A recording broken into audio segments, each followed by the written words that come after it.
programmes on our LBC app, as well as listening to a range of podcasts. It's just lbc.co.uk.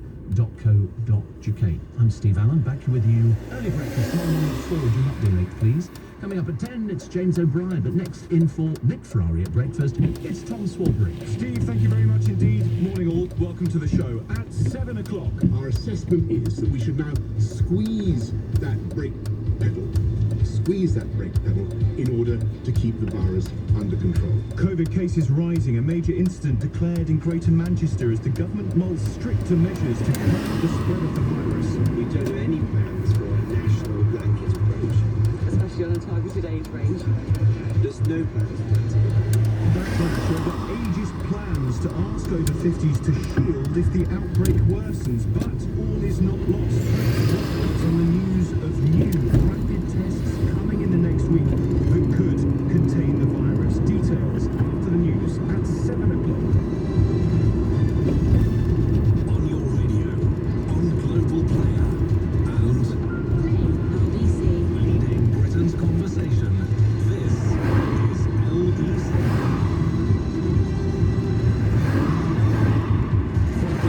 From at 7 o'clock, ministers say hospitals, care homes and labs are to be given new COVID-19 tests that will give a result in just 90 minutes.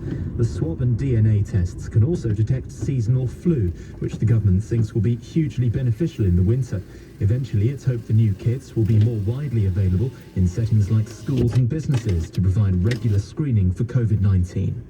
Authorities in Greater Manchester have declared a major incident over rising COVID-19 infections. The City Council is urging people there to stay calm. The measure allows agencies to draw on extra resources to deal with the outbreak. It's one of the areas of northern England where household interaction is currently restricted. Former head of Greater Manchester Police, Sir Peter Fahy, says major incidents are normally used for things like terror attacks and extreme weather. Clearly, it's an unprecedented situation with this pandemic, but it does mean that all the agencies then follow coordinated processes, they've exercised it, they've trained on it, there is a very clear command structure, and normally coming out of police headquarters. And I think it does mean that the different enforcement powers of the agencies can be joined up together. Restaurants, pubs and cafes will be offering discounts of up to £10 per person from this morning, subsidised by the UK government. The Eat Out to Help Out scheme runs Mondays to Wednesdays throughout August to help the hospitality sector following the lockdown. Flair Gugulia runs the El Greco Greek restaurant in Stratford.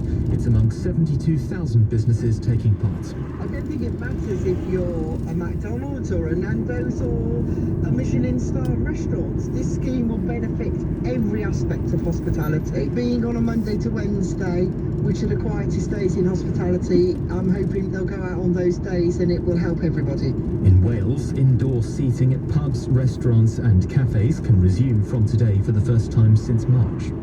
HSBC has reported a 65% fall in pre-tax profits due to coronavirus disruption and the drop in interest rates.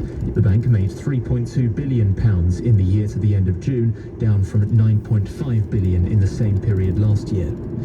Uber is starting a new service on boats for the first time. The ride-hailing app has joined up with Thames Clippers in London. It will allow users to buy tickets in advance through the Uber app and then scan a QR code to get on board. In the city, the FTSE 100 will reopen at 58.97 after closing down 92 points on Friday, and the pound buys $1.30 and €1.11. And the weather, a mixture of sunny spells and some scattered showers. By the afternoon, showers will be mainly over eastern areas, when some will be heavy with a chance of thunder, a high of 22 degrees. From Global's newsroom, I'm Simon Conway. What would the world be like if we listened more? At Honda, our ears are always open to new ideas. Oh, there's one now, knocking on our eardrum. What's that? What if we made a car with cameras instead of wing mirrors? A robot mower that knows when it's time to cut the grass. A self-balancing motorcycle. And what if by 2022, all of our mainstream cars were hybrid or electric? Huh. Great idea. Thanks, ears. Honda. The power of dreams.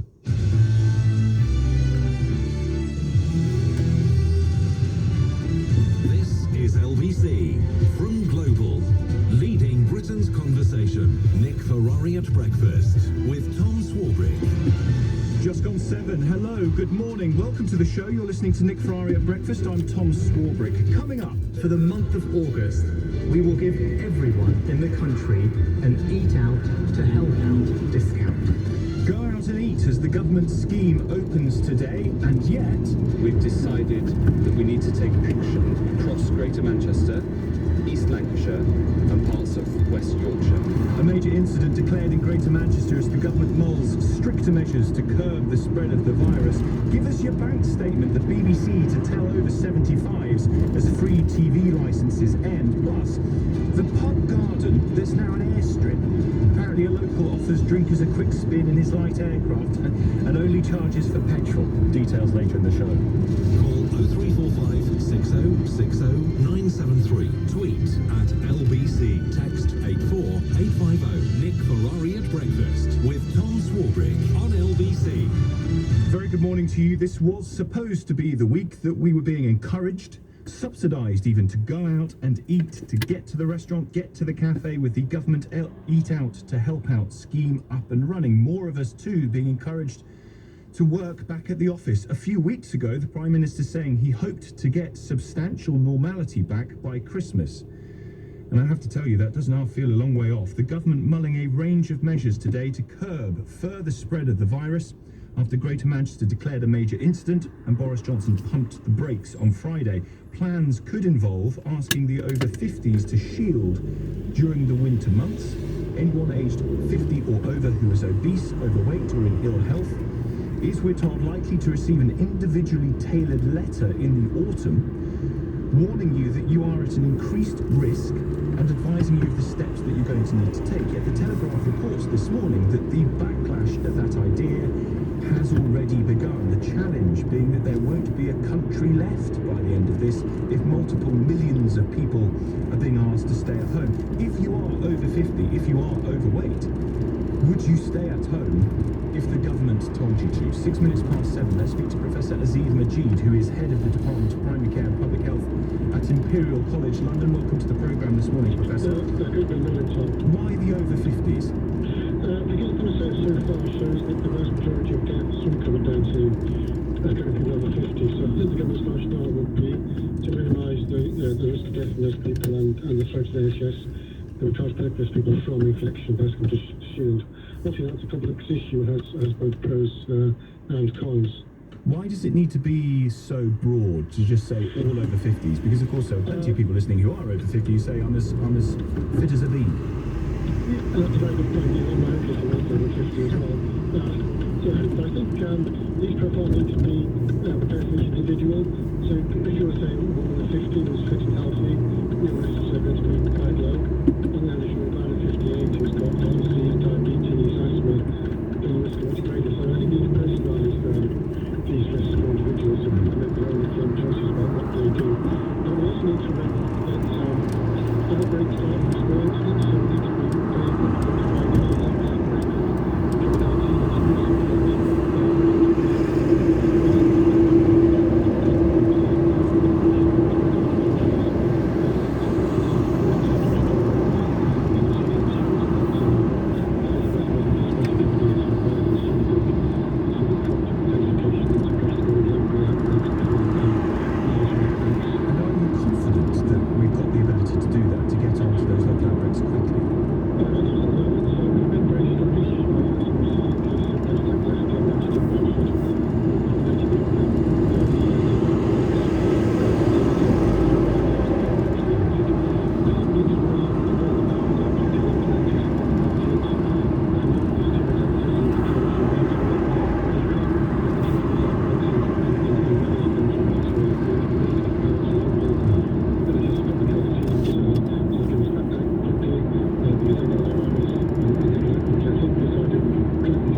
that's an example of, it's far more economically costly to either do something too slowly, to go into lockdown too slowly, like we saw back in March, or to unwind too quickly. And I think that, opening up indoor hospitality, pubs, restaurants, and then, commensurate economic schemes to try and even encourage people to go into those spaces even more rapidly, will likely have the reverse, will have a short-term economic boost, perhaps. But if it then sees a higher prevalence rate of the virus, and we then see, mass waves of lockdown either locally or across the country, the economic cost will be far, far higher. You've got to try. So again, the maxim is there's no such thing as a good idea, only the good execution of an idea. The government have to try, and they've got to get it right. But there's time now to try and build the economy back up, no? Well, I think there are two things. I think the first thing is we do need to get the prevalence of the virus down low enough before you start to try and take economic measures to boost demand, and we didn't do that correctly. But there is, on the economic side, when you talk about these short-term costs from public health measures, the economic policies that accompany those measures is totally vital. So, for example, if you're going to see lockdown even in local areas or across an age group of the population, you should see extensions and adaptations of the furlough scheme to make sure that there is now government support for those people during that period of time. Universal credit actually is also very important, because if you're over 50, you're actually 50% more likely to be falling through the cracks in the furlough scheme, i.e. you're in work that was more likely to make you redundant, or in other ways was missing out on self-employed income protection as well. So universal credit also incredibly important. So those accompanying policies and economics are very, very important, but it's more about providing short-term safety net to ease that short-term pain, and actually getting the public health measures right is the vital thing for the economy in the long term. Alfie Sterling, you're head of economics at the New Economics Foundation. Many thanks for your time this morning. So, are you over 50? Are you concerned that the government is going to be writing to you over the course of the summer as we head into what feels like an autumn period that, I don't know about you, but feels a very, very long time away? There's a lot that can change between now and, say, Christmas. But the reports suggest that if you are over 50, if you are overweight, if you suffer from other comorbidities, you will be written to by the government to ask you to take certain preventative action. Will you do it? Come on to your thoughts in just a moment. After the news, A senior Conservative MP has been released on bail after facing accusations that he raped a parliamentary aide. I'm OBC's Theo Usherwood with the story. Theo Usherwood with the details on that story, plus more on the Eat Out to Help Out scheme starting today. But does it add to some of the confusion around the messages at the moment? The virus is rising in case numbers, but you're asked to go out to the restaurant and eat. We'll get details on that scheme too. Tom Swarbrick in for Nick Ferrari at breakfast here on LBC. 7:16 news headlines. Simon Conway. A new type of test for coronavirus that promises results within 90 minutes will be rolled out to hospitals, care homes and labs from next week. Authorities in Greater Manchester have declared a major incident over rising COVID-19 infections. And pubs, restaurants and cafes hope to bring customers in with discounts of up to 50% on Mondays to Wednesdays throughout August, subsidised by the government. And the weather, a mixture of sunshine and some scattered showers, a high of 22 degrees. LBC Travel, I'm Joanne Webb. The M2 remains closed westbound between junction 6 at Faversham and 5 at Sittingbourne. And it's because of an accident. There are delays back to junction 7 at Brenley Corner. The South Circular Road in Elton remains closed westbound between the A2 and the Yorkshire Grey roundabout. And this is for the emergency repair works following that burst water main. And as a result, there are delays on the A2 from the Falconwood interchange. Lots of problems on the trains. Firstly, London Overground services can't run between Stratford and Hackney Wick, and also between Hackney Downs and Chingford. Southern can't run between Watford Junction and Milton Keynes Central, and Thameslink services are suspended between St Pancras International and Blackfriars. This is LBC. Stop. Wait. Who says we have to go back to normal? What if we choose to be open and say, what if I just smile a bit, travel less and love every mile of it? What if my dreams ever take the back seat again? What if I'm there whenever you need a friend? See, I'll never forget how much struggle we are together. I'll carry that. So I'll be open like never before. Coca-Cola, open like never before. This is LBC. What have you missed the most? A haircut? A visit to the shops? Oh, you look lovely in that. What about a nice lunch? Fish and chips, please. Or an afternoon in a pub garden? Fancy a casual bike ride? Or perhaps something a little more intense? Or maybe you want a relaxing day out. Whatever you've missed, get out there and enjoy it again safely. Find out how at gov.uk/enjoy summer safely. If you thought gold was only owned by the privileged few, if you thought you couldn't be the owner of such a precious commodity, think again. At Gold Bank London, we live and breathe gold. Solid 24-karat gold. Offering bars from less than £60, Gold Bank London is the easy way for you to begin your gold ownership journey. Want to increase your gold portfolio? Want to sell your gold at our best price? Visit gold-bank.co.uk now. Are you getting a train over the bank holiday weekend? If so, here's some important news from us at Network Rail. There are engineering works planned in many parts of the country from the 29th to the 31st of August. To find out if your journey will be affected, please check before you travel at nationalrail.co.uk/August. As businesses reopen, it's important for employers to help keep their staff safe from coronavirus. Having provided millions of items to key frontline workers, trusted PPEsupplies.co.uk have now restocked and can supply certified filtering face masks, hand sanitizers, and nitrile gloves in bulk, with 120 individually wrapped washable masks from just £272.